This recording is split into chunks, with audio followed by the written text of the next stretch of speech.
J'avais, un menu, à la semaine, je savais ce dont j'avais besoin, quelle quantité et compagnie. Il y avait Amazon pour les petits couacs du quotidien et compagnie quand j'ai besoin d'un petit truc et tout.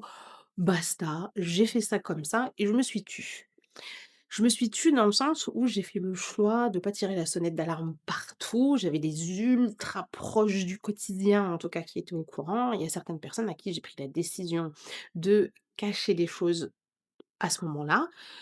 Pas parce que j'avais pas confiance et tout ce qui s'ensuit, c'était juste que j'avais envie et j'avais besoin de me concentrer sur moi, me concentrer sur cette grossesse, me concentrer sur ce bébé qui arrivait et j'avais pas envie d'avoir un festival chez moi de: «Oui, il faut patienter, mais le pauvre, tu sais, il y a ci, il y a ça, blablabli, blablabla». Bref, vous connaissez, hein, pas besoin de rentrer dans les détails, j'ai eu ça je ne sais combien de fois.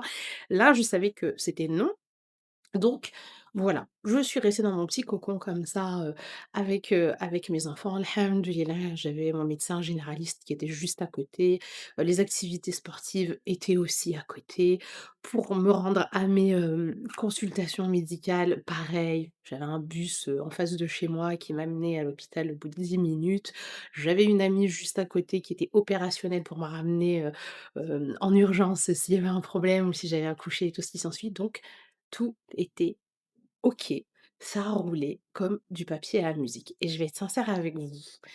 Quand j'y repense maintenant, avec le recul, c'était à la fois l'une des situations les plus dures de ma vie puisque, bah, c'était une transition avec, voilà 8 enfants, tout a recommencé en réalité, hein, voilà, histoire de permis de conduire, de véhicule, de toute la vie en fait à reconstruire, mais avec 8 enfants. Vous voyez, j'étais pas cet ado qui sortait, de chez papa et maman et qui commençait sa vie. Là, il y avait la charge de 8 enfants à côté.